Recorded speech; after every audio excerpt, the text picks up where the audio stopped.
I found out my parents weren't coming to my wedding 3 days before the ceremony, and the reason still sounds fake when I say it out loud. They chose to attend my brother's dog's graduation from obedience, school instead. I remember staring at my phone, rereading the message, feeling my hands go numb, my chest tight, my mouth dry, like my brain couldn't process how those words could exist in that order. This wasn't a scheduling conflict or an emergency or even a flimsy excuse about money or health. It was a choice, a very clear one, and in that moment, standing in my half-decorated living room with wedding favors spread across the table, I felt something inside me snap. I did something afterward that split my family in half. And even now I still ask myself, was I wrong for what I did? Or would you have done the same thing in my place?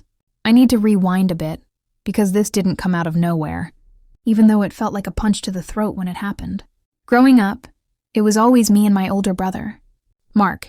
He's 3 years older than me, charismatic, loud, the kind of person who walks into a room and somehow becomes the center of it without even trying. I was the quiet one, the planner, the peacekeeper. My parents loved to say they treated us equally.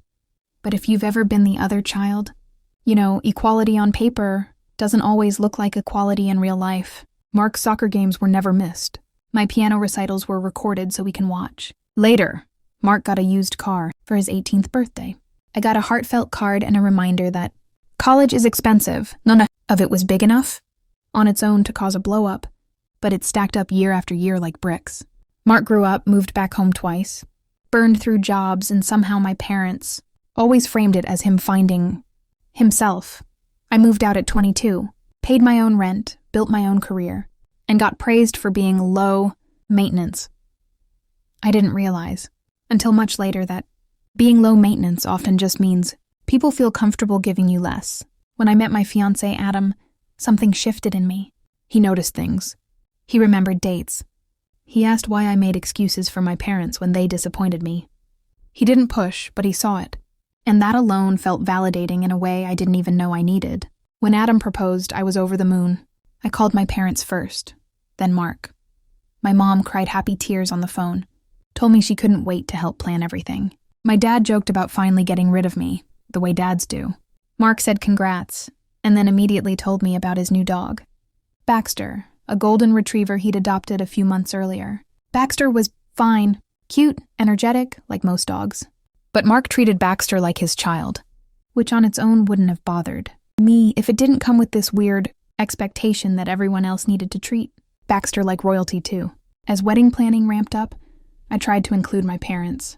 I sent photos of venues, asked opinions on flowers, dates, menus. Sometimes they replied days later. Sometimes not at all. When they did, it was often distracted.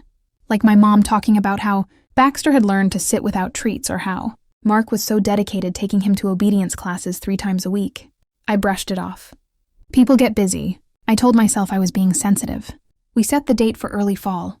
Booked a small but beautiful venue about 2 hours from my parents' house. It wasn't a destination wedding. It wasn't extravagant. It was just important to me. My parents RSVP'd yes. My mom even offered to help pay for part of the catering. I felt hopeful. Like maybe this time would be different. Like this milestone would finally be the one where I wasn't optional. Then, 3 days before the wedding, my mom called me. I could tell something was off by her tone. That careful, gentle voice people use when they know they're about to say something awful. She started by asking how stressed I was, how excited I must be.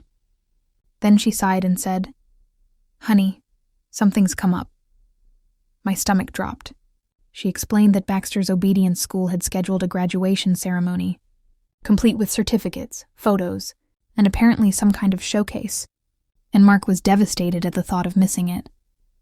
She said he'd been working so hard with Baxter, that this meant a lot to him, that the school wouldn't reschedule. I waited for the punchline. I laughed actually because it sounded like a joke. I said, "Okay, but you'll be at my wedding, right?" There was a pause, a long one.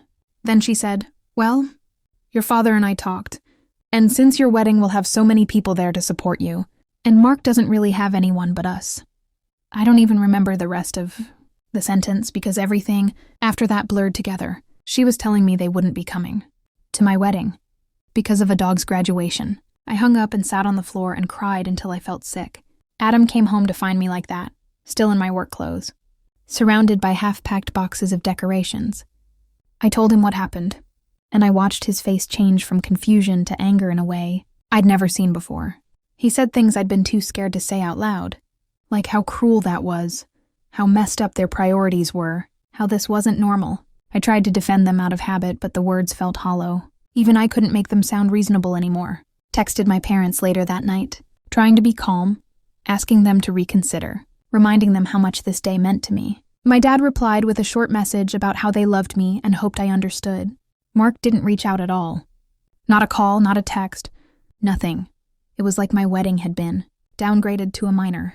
Inconvenience in his schedule, the days leading up to the ceremony felt surreal. Friends and extended family were supportive, shocked on my behalf. My aunt offered to walk me down the aisle if my dad wasn't there.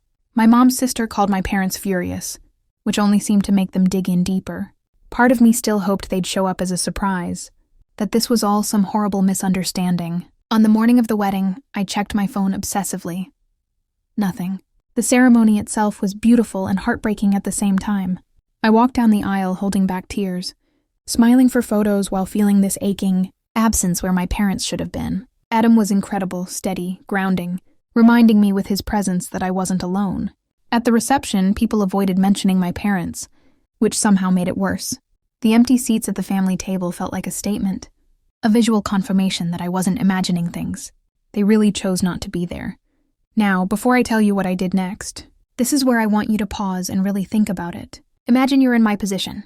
Your own parents skip one of the biggest days of your life for something that feels trivial, something that symbolizes years of being second place. So that was the situation I was in, and I had to make a choice. Before I tell you what happened next, I want you to comment below what you would have done in my shoes, because at that moment, I honestly didn't know if I was about to stand up for myself for the first time or burn a bridge that could never be rebuilt.